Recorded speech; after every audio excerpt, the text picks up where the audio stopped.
I wasn't asleep when she got out of bed. I had been lying there, staring at the ceiling, feeling that heavy, suffocating pressure in my chest. The kind that tells you something is wrong before your brain catches up. The air was thick with her perfume. That was new. She had started wearing perfume to bed. Who the hell does that? The soft creak of the mattress. The slow, careful way she peeled back the covers. Like she was trying not to wake me. I kept my breathing steady, pretending to be asleep. I could hear her bare feet on the wooden floor, moving toward the bedroom door. She didn't turn on the light. She didn't even hesitate. This wasn't the first time she'd done this. I waited exactly 30 seconds before I got up. The hallway was dark, but I could see the soft glow of her phone screen in the living room. She was sitting on the couch, hunched over, her back to me. One leg tucked under the other. That was her comfortable position. And she was whispering, "Matthew, please, please, Matthew." I froze. "Matthew? Matthew, I need to find you. Please. Where are you?" There was desperation in her voice. A thick, breathless urgency that I hadn't heard in years, and certainly never for me. My pulse was hammering. I could hear the blood rushing in my ears. I took one step forward, just enough for the floor to creak beneath me. She spun around so fast the phone nearly slipped from her fingers. Her face was a mask of horror. For a second, neither of us spoke. Then she did what she always did when she was caught doing something she shouldn't be doing. She smiled. "Hey, babe," she said, voice too sweet, too normal for someone who was just begging another man to tell her where he was. "Can't sleep?" I didn't answer. My eyes were locked on the phone still clutched in her hand. Her knuckles were white. "Who's Matthew?" I asked, my voice disturbingly calm. Her pupils shrunk. Just for a second. Just long enough for me to see it. She laughed. A little too high-pitched, a little too forced. "What? Matthew? Oh my God. Babe, no. It's not what you think." I stepped closer. "Then what is it?" She hesitated. I could see the wheels turning in her head. The calculations. The rewrites. The mental gymnastics as she scrambled for a version of the truth that wouldn't blow up in her face. And then she sighed. Like I was being ridiculous.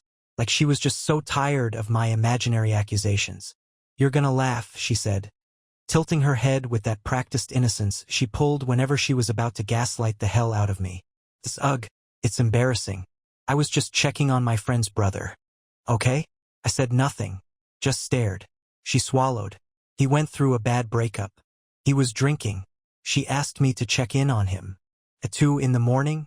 Yeah, I know, it looks bad," she said quickly, standing up. "But I swear it's nothing. She sighed again, like she was the victim here. "I didn't want to wake you. You've been so stressed lately." I didn't want to add to it. Concern. That was her strategy now. Twist the narrative. Make it look like I was being paranoid and she was just being a good person. My stomach churned. I took another step forward. "Give me your phone." She blinked. "What? You heard me. Give me your phone." Her whole body stiffened. It was so fast that I almost missed it. Then she laughed again, shaking her head. "Oh, okay. So we're at that level of trust now, Leanne." I held out my hand. "Phone." She rolled her eyes, muttered something under her breath, and tossed it to me. Unlocked. That surprised me. I caught it, keeping my eyes on her face as I scrolled to her recent calls. The number wasn't saved. Unknown caller. I tapped on it. The call log popped up. 32 calls. In the last 4 days. I turned the screen toward her. "Explain this." She didn't blink. Didn't flinch. She just sighed again, like she was dealing with a difficult child. "Matthew's a mess," she said, shaking her head. "I told you, I'm just trying to help."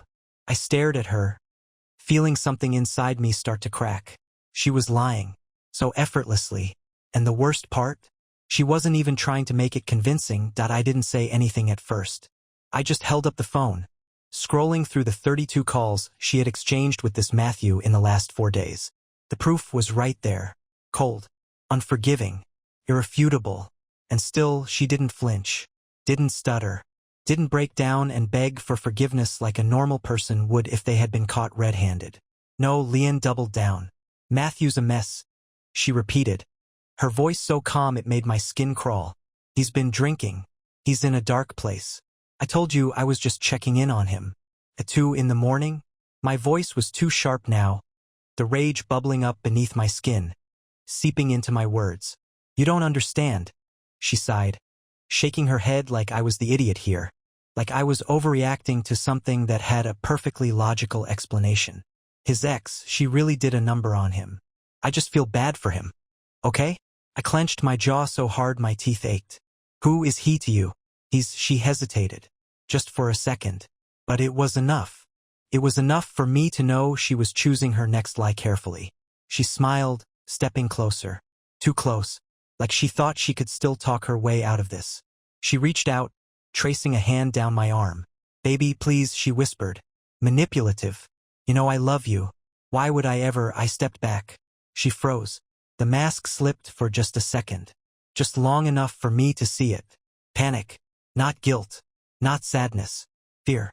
Fear that she was losing control of the situation. Fear that I wasn't buying it anymore. I turned back to the phone, unlocking her messages. My fingers were shaking as I scrolled. Nothing. Her texts were too clean, like someone had scrubbed them recently. I switched to her emails. Nothing there either. Then I noticed something. A deleted messages folder. I tapped it open, my pulse hammering in my ears. The air around me felt thick, heavy, like the walls of our apartment had started closing in. And there it was, a long, hidden thread of messages from a number with no name. I scrolled. My hands were ice cold. Can't stop thinking about last night. You looked so good in that dress. Almost lost my mind when you took it off. You're driving me insane. When do I get to see you again? My breath caught in my throat. Then my eyes locked on a message from her. A reply. Short. Casual. Almost lazy. Soon. He's still awake. Can't talk now. She meant me. The room tilted. I heard a low, buzzing noise in my ears. Like static. Like white noise drowning out everything else. I lifted my eyes to her. She was watching me. Her expression? Stone cold. She knew what I had just found. She knew she was caught. And still, she didn't apologize. She didn't cry. She just exhaled heavily, rolling her eyes. Annoyed. Like I was making a big deal out of nothing. You weren't supposed to see that, she said flatly. That was it. No remorse. No regret. Just the disgusting audacity to be annoyed that I had caught her. For a long moment, I couldn't move. Couldn't speak. My brain was short-circuiting. You weren't supposed to see that. Not I'm sorry. Not let me explain. Not even a weak attempt at an excuse. Just that. That single, emotionless sentence that hit harder than any confession ever could. LEANNE stood there, arms crossed, her weight shifted to one side, looking at me like I was the problem. Like I was the one making this situation uncomfortable. And then she smirked. It wasn't big. Barely even noticeable. Just a tiny twitch at the corner of her lips. But I saw it. I saw it. And something inside me snapped. I don't remember grabbing the phone charger off the counter. Don't remember wrapping it around my hand so tightly my knuckles turned white. But I do remember the way she barely even reacted. You're gonna throw a tantrum now? She asked, tilting her head, her voice dripping with condescension. Seriously, Ethan? Grow up. I didn't answer. Couldn't. Because I knew if I opened my mouth, I'd start screaming. And if I started screaming, I wouldn't stop. So I took a breath. A deep, slow breath that did absolutely nothing to cool the fire raging in my chest. How long? I finally managed. My voice barely above a whisper. She scoffed. Actually scoffed. You really want to know? I clenched my teeth so hard my jaw ached. Yes. She rolled her eyes like she was bored. Like she had better things to do than stand here and answer to her husband. Does it matter? Does it matter? The sheer audacity of that response nearly made me laugh. I stared at her, forcing myself to stay still, forcing myself not to react. And then she did something that almost pushed me over the edge. She yawned, like this entire conversation was a waste of her time. Like she had been waiting for this moment and was already over it. I took a step closer. Just one. She didn't back up, didn't flinch, but the smirk twitched. Finally, a reaction. How long? My voice was shaking now. She exhaled, rolling her shoulders. I don't know, she muttered. A few months? 6? Who cares? Who cares? 6 months. I had been kissing her, holding her, making plans for the future with her, while she was sneaking out of our bed at night, while she was letting someone else, him, touch her. The visuals crashed into my head so violently I nearly doubled over. She must have seen it in my face, because she smirked again. "You're being dramatic," she said, shaking her head. "It's not that deep. Not that deep. Not that deep." My hands were shaking. The rage inside me had reached a point where I didn't even feel angry anymore. Just numb. LEANNE sighed, checking her nails. "Listen, do you want to fight about this all night? Or can we be adults and move on?" I laughed. A sharp, humorless sound that made her eyebrows lift. "Move on," I echoed. "Move on from what, exactly?" She shrugged. "You saw the messages. You already know. So you're not even gonna deny it?" Another smirk. "What's the point?" I felt like I had stepped into a different reality. Like I had never actually known the woman standing in front of me. I had expected something. Tears. Apologies. Begging. A breakdown. Not this. Not casual indifference.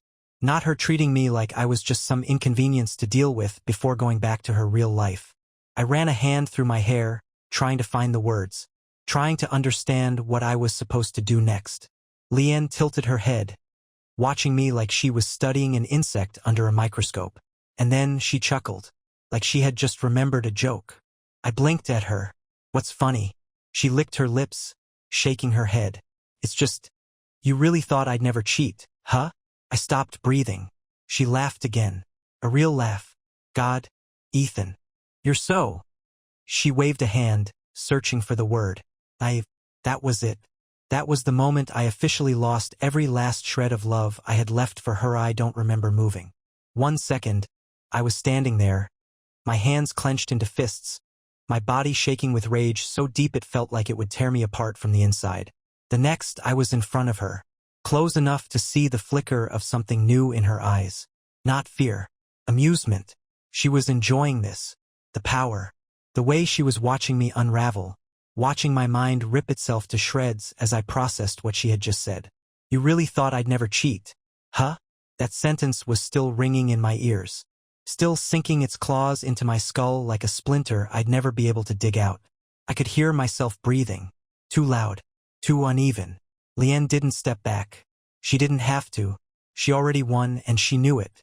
"Wow," she said, crossing her arms. "You look like you're about to cry." I clenched my jaw so tight my teeth nearly cracked. And then she did it again. She laughed.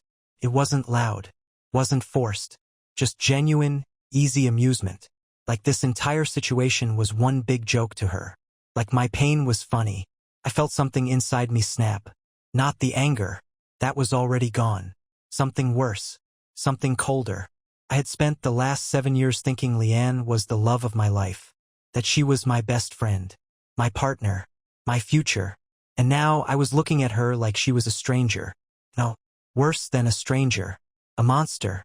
Something rotten. Something cruel and calculated and empty. Something I had slept next to every night without realizing what she truly was. My hands relaxed at my sides. The shaking stopped. I saw her eyes flick down to my fingers, noticing. Her smirk twitched. And for the first time tonight, I saw something that actually looked like uncertainty in her expression.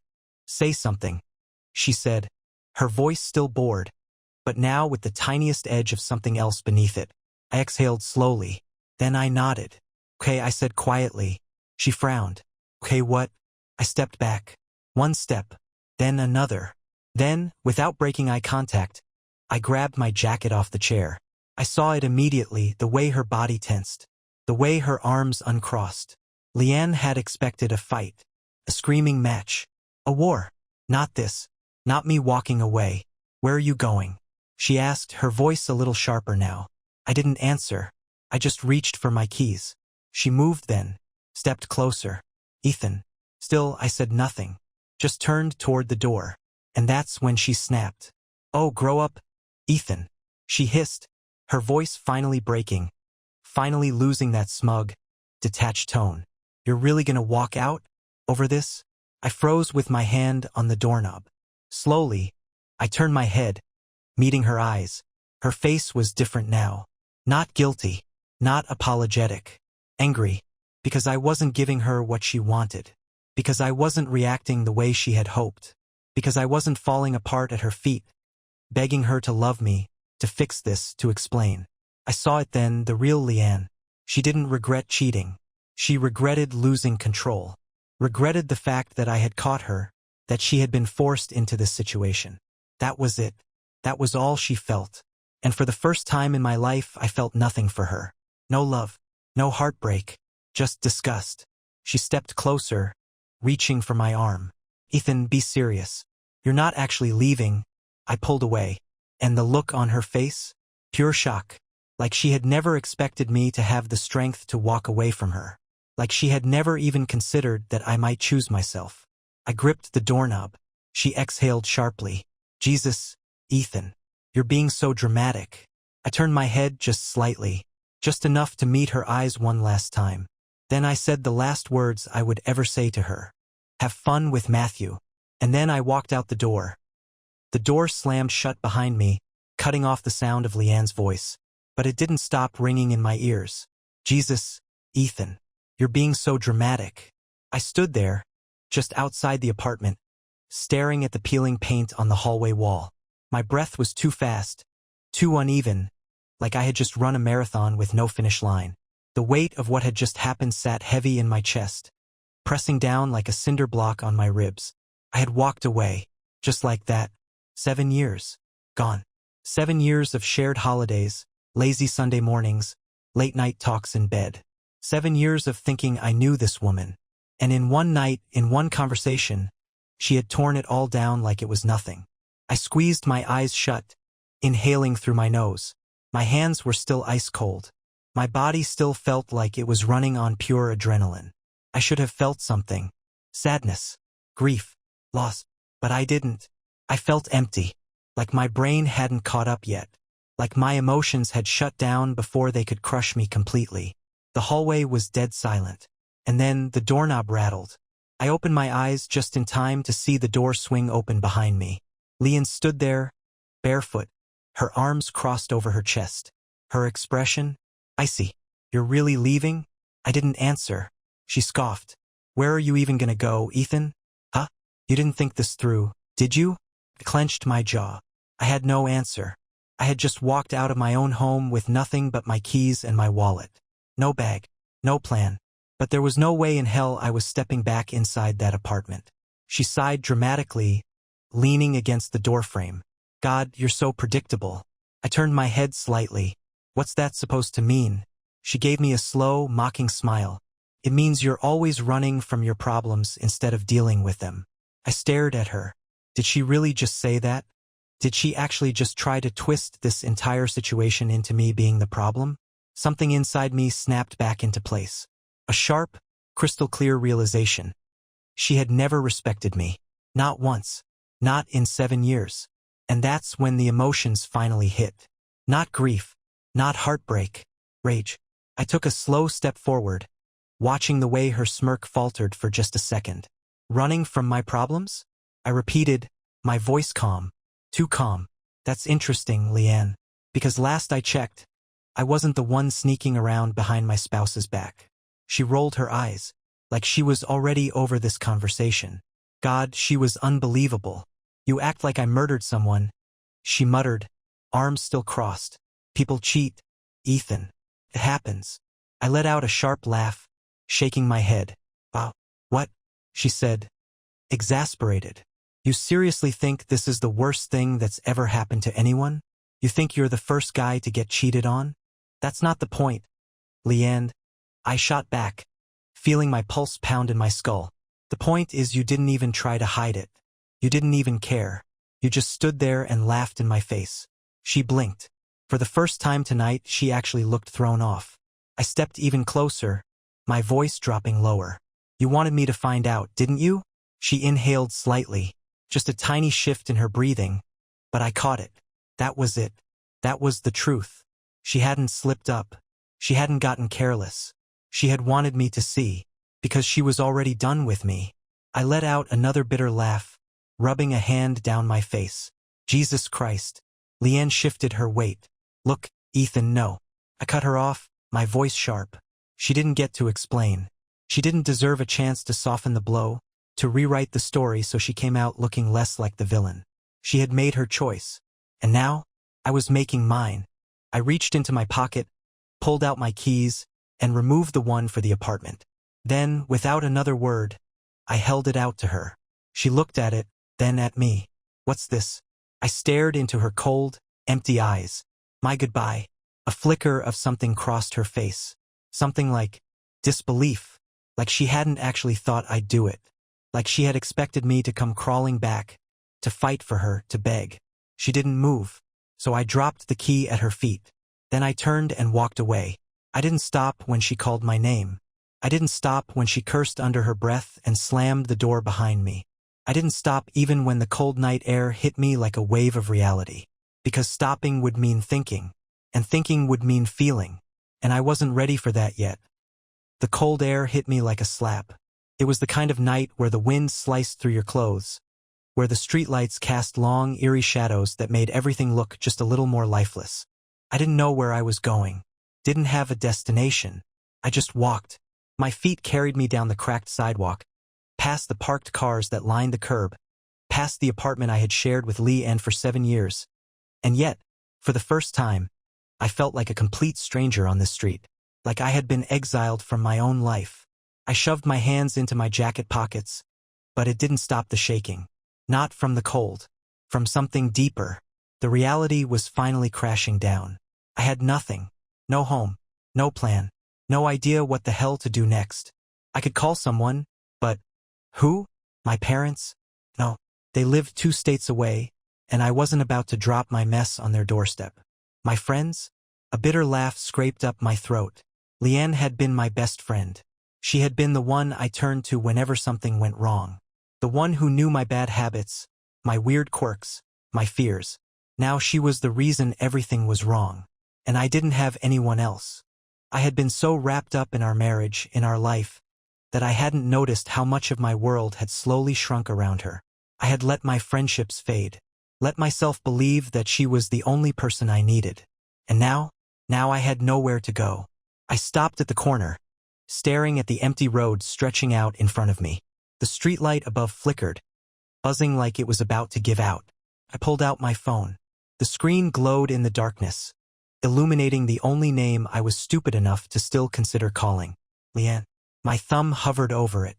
She was probably still awake, probably pacing the apartment, waiting for me to come crawling back. Because that's what she thought would happen, wasn't it? That's what she had counted on. She had expected a fight, a dramatic argument, a night full of shouting and slammed doors and me, in the end, staying. But I had walked away, and that's why she had looked so shocked. I exhaled, my breath visible in the cold air. Then, without a second thought, I did what I should have done years ago. I deleted her number. The second it vanished from my contacts, something inside me shifted. A tiny crack in the weight crushing my chest. A small, sharp freedom I hadn't expected. I stared at the empty space where her name had been. Then I turned off my phone and shoved it back into my pocket. I wasn't going back. Not tonight. Not ever. So I kept walking. The further I walked, the more I felt it, the nothingness. Not pain. Not sadness. Not even anger anymore. Just emptiness. Like I was floating outside my own body, watching my life from a distance. Watching this pathetic, aimless version of myself drift through the streets with no home, no plan, and no clue what to do next. I checked my phone again. 2:51 a.m. Still no texts from LEANNE. And I hated that I had checked. What did I expect? That she'd suddenly feel guilty? That she'd send some last-minute, half-assed apology? No, that wasn't who she was. She had made that clear the moment she smirked at me. The moment she laughed at me. She wasn't sorry. She never would be.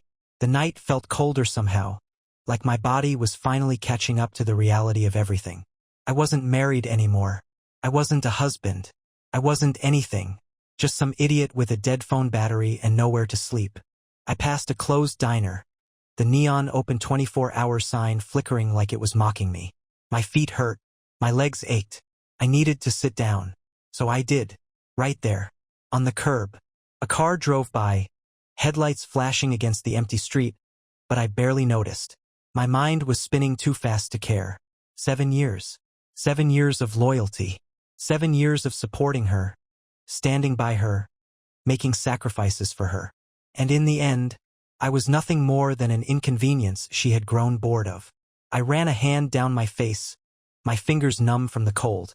And then, without meaning to, without any warning at all, I laughed. A sharp, broken sound that felt like it belonged to someone else. Because it was so stupid. All of it. The way I had been so blind. The way I had ignored the signs. The way I had convinced myself that she was still the same woman I fell in love with, even when every part of me knew she wasn't. God, I had been so stupid. A door creaked open behind me. I looked up. The diner. A woman. Asterisk, probably mid-50s. Tired eyes. Apron tied too tight around her waist. Asterisk, stood in the doorway, squinting at me like I was a stray dog sitting outside her restaurant. You good, Han? I blinked. My throat felt dry. Yeah, I lied. Just thinking. She didn't look convinced. Come inside, she said, jerking her head toward the diner. You look like you need coffee. I hesitated. She sighed. I ain't gonna charge you. Just don't sit out here like a damn movie cliché. Something about that made me laugh again. This time it almost sounded normal. I pushed myself up, my body stiff from the cold, and followed her inside. The warmth hit me instantly. So did the smell of coffee and bacon grease. The place was dead empty. Booths lined the walls, red cushions cracked with age. A single radio played somewhere in the kitchen, soft, muffled jazz. Sit anywhere, she said, already moving toward the coffee pot. I slid into the closest booth. A few seconds later, a steaming mug landed in front of me. Drink. I wrapped my hands around it, letting the heat seep into my frozen fingers. She sat across from me, crossing her arms. You want to tell me what's got you looking like a kicked puppy? Or are you just gonna sit there staring at that cup? I huffed out a tired breath. I just walked out on my wife. Her eyebrows didn't even twitch. She just nodded, like this was the most normal thing she'd heard all night. Cheating? She asked.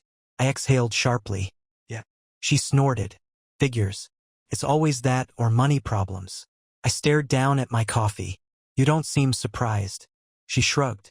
Han, I've been working nights at this diner for 22 years. You think you're the first guy I've seen sitting in that exact booth at 3 a.m., looking like the world just chewed him up and spit him out? I didn't answer, because I knew she was right. I wasn't special. I wasn't the first man to be cheated on, lied to, discarded like trash.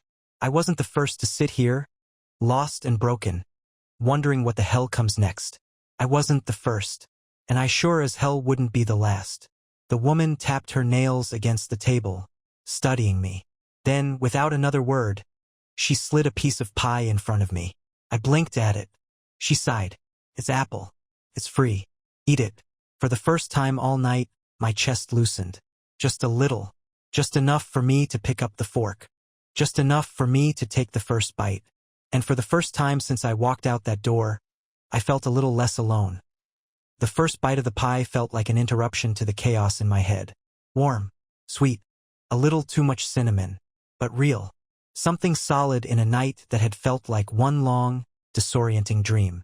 I hadn't realized how hungry I was until I had already taken another bite. And another. The woman across from me, her name tag read Jan, watched with the same expression you give a stray dog when it finally lets you feed it. That bad? Huh? She muttered, nodding toward the way I was shoveling food into my mouth like I hadn't eaten in days. I swallowed, feeling the warmth settle in my stomach. Worse, she smirked. Yeah. I figured. Something about her tone made me pause. She wasn't pitying me, wasn't looking at me like I was pathetic. No sad, oh sweetheart, you'll find someone better speech. No empty reassurances that things would get better. Just a quiet, mutual understanding. She took a sip of her own coffee, her fingers tapping absent-mindedly against the side of the mug. You want to talk about it? I hesitated, because what was there to say? That my wife had spent the last 6 months sneaking out of our bed to be with some guy named Matthew? That she had laughed in my face when I confronted her? That she had called me naive for ever believing she wouldn't cheat? Saying it out loud felt humiliating, like it would make it all real. But then again, it was already real. So I set my fork down, exhaled slowly, and said the words that still tasted like poison.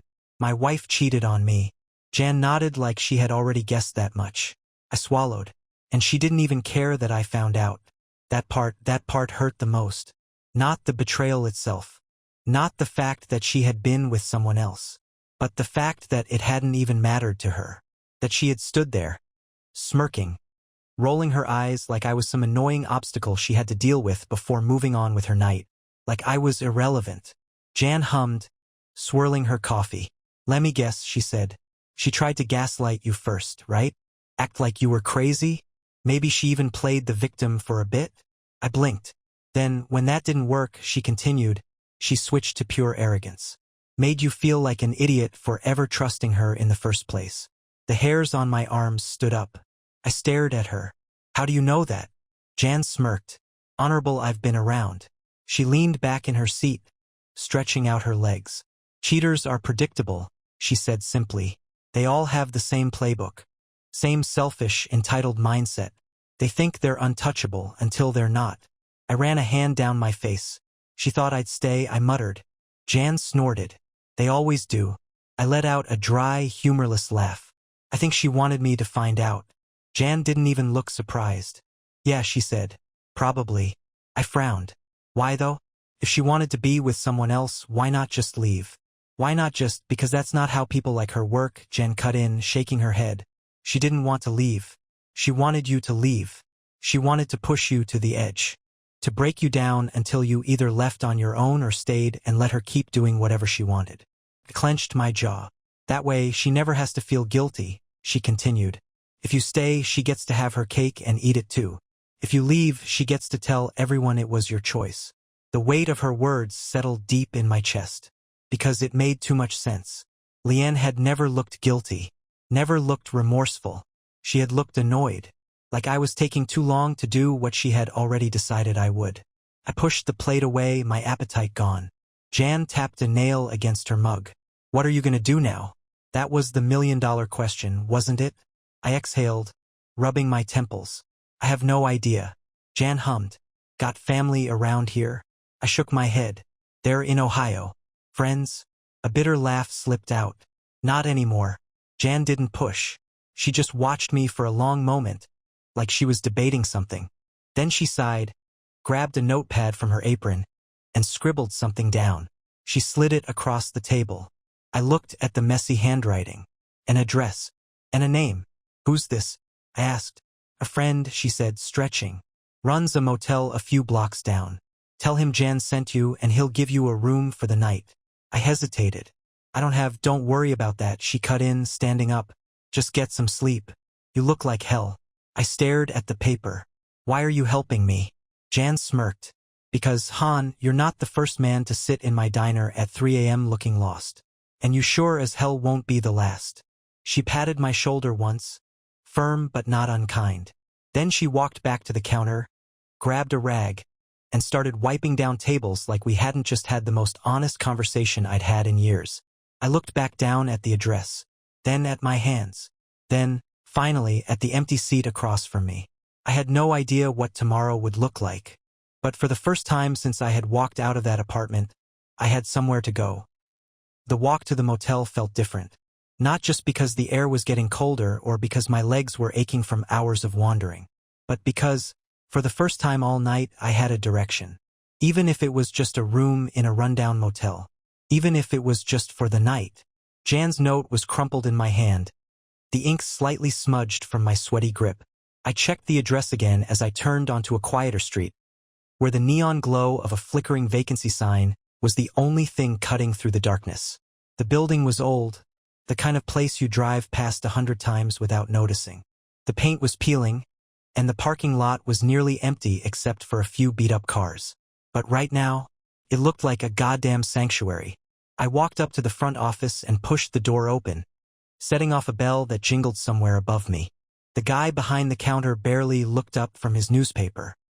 He was older, maybe late 60s, with silver hair and a cigarette dangling from his lips. His name tag read Lou. Cleared my throat. Jan sent me. That got his attention. Lou peered at me over the rim of his glasses, taking in the exhaustion, the wrinkled clothes, the way I was probably reeking of heartbreak and bad decisions. He didn't ask questions. Just grunted, grabbed a key off the hook behind him, and slid it across the counter. Room 7, he muttered, taking one last drag of his cigarette before crushing it into the ashtray. First nights on the house. I blinked. Wait, what? He gave me a look like he wasn't in the mood for gratitude. Jan's a good woman, he said gruffly. And if she says you need a place to crash, you need a place to crash. I swallowed the lump in my throat. Thanks. He waved me off. Get some sleep, kid. You look like you're about to fall over. I didn't argue. Didn't say anything else. Just took the key, nodded, and stepped back into the cold. The room 7 was exactly what I expected. Small, dimly lit. A bed that looked like it had survived the 90s. A tiny TV bolted to the wall. A nightstand with a drawer that probably had a Bible inside. A bathroom with a mirror that was way too reflective for a night like this. But it was quiet. And it was mine. For the first time since I had left the apartment, I wasn't surrounded by reminders of Leanne. No scent of her perfume in the air. No lingering warmth where she had been sitting. No framed pictures of us smiling like a couple that still had a future. Just a bed, a door, and silence. I dropped onto the mattress, still fully dressed, and stared at the ceiling. Everything I had been trying not to think about came rushing back. Leanne's face when I found the messages. The way she rolled her eyes when I asked for the truth. The way she laughed. You really thought I'd never cheat, huh? I squeezed my eyes shut. It didn't matter. She was gone. I was gone. And whatever life we had built together, it didn't exist anymore. The mirror, I don't know how long I laid there, letting the exhaustion settle into my bones. But eventually I got up, dragged myself into the bathroom. And that's when I saw my reflection. I barely recognized myself. My hair was a mess. My skin looked dull. My eyes, God, my eyes. They looked empty, like something had been scraped out of me, like a part of me had been left back in that apartment, and I wasn't sure if I would ever get it back. I braced my hands against the sink, breathing hard. And then, before I could stop myself, I did something I hadn't done in years. I punched the mirror, not hard enough to shatter it, but hard enough to crack the glass. A deep, ugly line split down the middle right through my reflection, like it was splitting me in half. I stared at it, breathing heavily, my knuckles throbbing. And for the first time all night, for the first time since I had walked out that door, I felt something real. Not numbness, not shock, not that awful, endless emptiness. Rage. Hot, searing, undeniable rage. At her. At Matthew. At myself. For being blind. For ignoring the signs. For wasting 7 years of my life on someone who had never even respected me. The cracked mirror stared back, distorted and broken. And for the first time since this whole nightmare started, I didn't feel broken. I felt ready. For what? I wasn't sure yet. But one thing was clear. This wasn't the end of me. I didn't sleep. Not really. I tried, God, I tried. But every time I closed my eyes, my brain refused to shut off. Leanne's voice kept looping in my head. You're so naive, Ethan. Jesus, Ethan. You're being so dramatic. You really thought I'd never cheat, huh? That last one stuck the hardest. Not because it was cruel, though it was. Not because it made me feel like an absolute moron, though it did. But because, for the first time, I realized she was right. I really had believed she wouldn't cheat. Not because of blind faith. Not because I thought we were perfect. But because I had never done anything to deserve it. I had loved her. Completely. Stupidly. Unconditionally. And she had looked me in the face and mocked me for it. At some point, exhaustion won over the rage, and I must have drifted off. Because the next thing I knew, sunlight was pouring through the window. The motel room in the harsh light of day morning made everything look worse. The motel room, which had seemed fine at 3 a.m., now looked exposed in the daylight. The old carpet was stained. The walls had scuff marks. The bedspread smelled like cheap detergent and cigarette smoke. And me? I looked worse than all of it. The cracked mirror in the bathroom reflected a man I didn't recognize. Eyes bloodshot, face unshaven, clothes wrinkled. This was rock bottom. No home, no wife, no plan. Just a free room from a stranger and a phone with no texts. I ran a hand through my hair, exhaling slowly. This isn't the end. That thought repeated itself over and over. This isn't the end. But then what was next? Where did I even start? I grabbed my phone and hesitated. Did I check? Did I open my messages, my calls, just to see if she reached out? I clenched my jaw. And then, before I could overthink it, I turned the damn thing on. The message that changed everything. The screen lit up. And there it was. One missed call. One voicemail. From LEANNE. My stomach twisted. What the hell did she want? More gaslighting? More bullshit excuses about how it wasn't that deep? Or worse, some kind of pathetic attempt to get me back? I almost deleted it. Almost. But then I saw the timestamp. 4:23 a.m. That was an hour after I left the diner. Why the hell was she calling me then? Curiosity won. I hit play. Her voice came through the speaker. Shaky. Not bored. Not mocking. Not smug. Shaken. Ethan. She exhaled hard. I don't even know why I'm calling. You probably won't even listen to this, but... A pause. A sharp inhale. Then softer. Almost afraid. I think I made a mistake.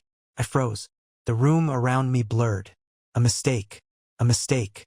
After everything, after the smirking, the arrogance, the way she stood there like she had already replaced me, I gripped the phone tighter. Can you call me? Please? Another pause. Then, barely above a whisper.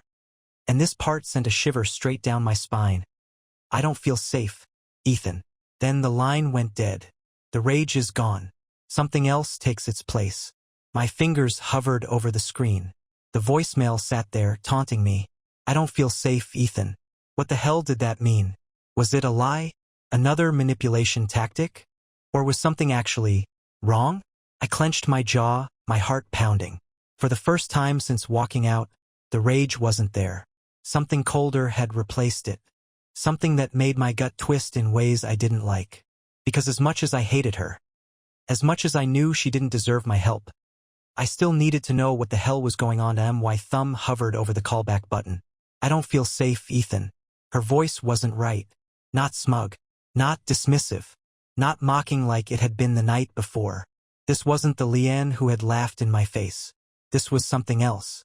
And despite every ounce of logic screaming at me to let it go, to delete the voicemail and move on, I knew myself. I couldn't ignore this. I needed to know. I hit call. It rang. Once. Twice. Then her voice. But not Liv. A robotic, detached message. The number you have dialed is currently unavailable. Please try again later. I stared at the screen. Unavailable? A bad feeling curled in my stomach. Something wasn't adding up. Last night she was confident. Untouchable. Now, just hours later, she was calling me in the middle of the night saying she didn't feel safe. I clenched my jaw, tossing the phone onto the motel bed. Maybe it was a trick. Maybe she had expected me to listen and come crawling back. And now that I hadn't, she had turned off her phone to make me panic. Classic LEANNE. But still, something about her tone in that voicemail. Something about the way she had hesitated. I exhaled sharply, running a hand down my face. I had two choices. 1. Ignore it. Pretend I never heard the message. Move on with my life. Be free. 2. Find out what the hell was going on. The problem was, I already knew which one I was going to choose. The apartment. The drive back felt wrong. Like I was heading towards something I shouldn't be. The roads were too quiet. The air too thick with something I couldn't name. By the time I pulled up outside the apartment, my pulse was hammering. LEANNE's car was parked in its usual spot. But the lights inside. Off. I stepped out of the car, my breath visible in the cold air. The building loomed above me, dark and silent. I stood there for a second, debating. Then, without thinking, I moved toward the entrance. The door was unlocked. That wasn't right. LEANNE never left the door unlocked. Ever. I pushed it open. Inside the moment I stepped inside, I knew something was wrong. The living room was dark. Too dark. The air was stale, like no one had been moving inside for hours. LEANNE? I called out. Nothing. I flipped the hallway light switch. Nothing. The power was out. My stomach tightened. The last time I had been in this apartment, I had walked out feeling like my entire life was over. Now, I wasn't even sure if Leanne was here at all. I moved carefully, my footsteps sounding too loud against the silence. The kitchen looked the same. The couch, the dining table. Then I saw it. Her phone, sitting on the counter. Screen cracked. Leanne never left her phone anywhere. It was always in her hand, always on her, like it was an extension of her body. So why was it here? Face down. Abandoned. Something cold settled in my chest. I turned toward the bedroom. The door was slightly ajar. I stepped forward, my heart in my throat. Then, from inside the room, a sound. A soft shuffle. Not from Leanne. From someone else. I reached for the door, pushed it open, and then I saw him, Matthew, standing in the dark, just feet away from the bed. His back to me, his hands gripping his hair, and on the bed, Leanne, unmoving, a deep, sickening red stain spreading beneath her. My breath stopped. Everything in my body went cold. Matthew turned his head, just slightly, just enough for me to see the wild, desperate look in his eyes, like he had just realized he had gone too far, like he had just realized he wasn't alone. And in that moment, standing in the doorway of the apartment I had once called home, I knew two things for certain. Leanne was dead, and now Matthew knew I had seen it. For a moment, everything froze. No thoughts, no emotions, just a sharp, ringing silence in my head. Leanne lay motionless on the bed, her blonde hair spread out over the pillow like she had just fallen asleep. But the red stain creeping across the sheets told me otherwise. Told me that this was real. Told me that Leanne was dead. And Matthew. The man she had chosen over me. The man she had risked our marriage for. Stood just a few feet away, breathing hard, his fingers tangled in his own hair like he was trying to hold himself together. He hadn't moved. Neither had I. But then his eyes found mine. And I saw it. The moment where he understood. The moment where he realized he had just made me a part of this. A witness. And a potential problem. My body finally caught up to my brain. Run. I didn't think. Didn't hesitate. Didn't wait for him to speak. To explain. To do whatever the hell he was about to do. I turned on my heel and bolted. Behind me, I heard a sharp inhale. Matthew reacting. Coming to life. Wait. But I was already gone. The hallway blurred as I sprinted down it. My heart was a thunderous roar in my ears. Adrenaline drowning out everything else. I hit the front door hard, shoving it open so fast it slammed against the wall. Then footsteps. Heavy, desperate footsteps right behind me. I didn't turn around. Didn't dare look back. I stumbled down the stairs 2 at a time, gripping the railing so I didn't fall. My breath came in sharp, uneven gasps. My body fueled by nothing but raw survival instinct. I hit the lobby. The front door was just ahead. Almost there. Then, a hand grabbed my shoulder, yanked me backward. I crashed into the wall, the impact knocking the wind out of me. My vision exploded into white spots. And then Matthew was there, in my face. His breathing was ragged. His pupils were blown wide. A wild, panicked animal. His fingers dug into my jacket. Listen to me, I shoved him. Hard. He stumbled back, hitting the wall opposite me. I could have run again. I should have. But I didn't. Because for the first time I saw it. Tears. Not just in his eyes. On his face. His hands were shaking. His chest was rising and falling too fast like he couldn't get enough air. And his lips, muttering something under his breath. Over and over. I focused.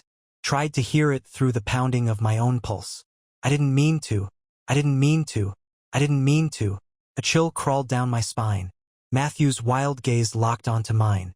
I didn't mean to, he choked out louder. His breath hitched. I just wanted to talk to her. My stomach twisted. He wasn't lying. This wasn't premeditated. This was an accident. But Leanne was still dead. And I was still standing in the middle of it. Matthew's face contorted. His grip tightening like he was trying to ground himself. You believe me, right? His voice cracked. You have to believe me. I swallowed hard, my mind spinning. Did it matter? Did it matter if he meant to or not? Leanne was gone. Blood was on the sheets. And if someone walked through that door right now, what would they see? 2 men. 1 dead woman.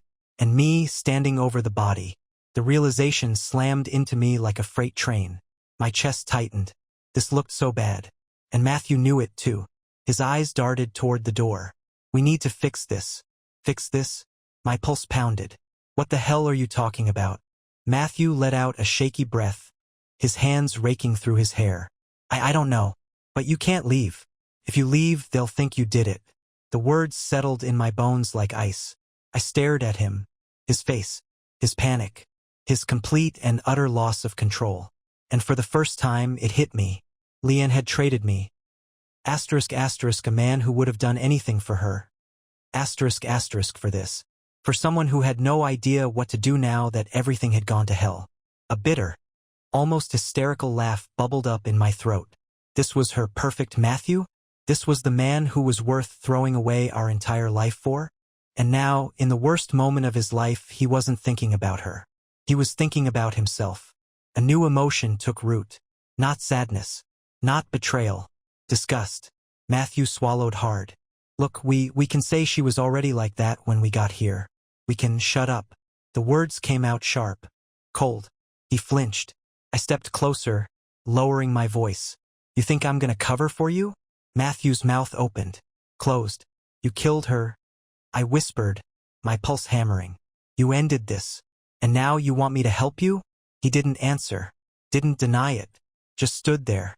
I took another step forward. Screw you, Matthew. Then I turned and walked right out the door. The street and the sirens the second I hit the cold air. My mind snapped into clarity. I knew what I had to do. I knew what the only choice was. I pulled out my phone, dialed 3 numbers, pressed call. 911, what's your emergency? I took a deep breath, staring up at the night sky. Yeah, I said, my voice steady. I need to report a murder. The operator's tone shifted immediately. Are you in danger? I thought about Matthew panicking inside. Thought about LEANNE, the woman who had once been my everything, now lying still and lifeless. No, I said. I wasn't in danger anymore. LEANNE had made her choice.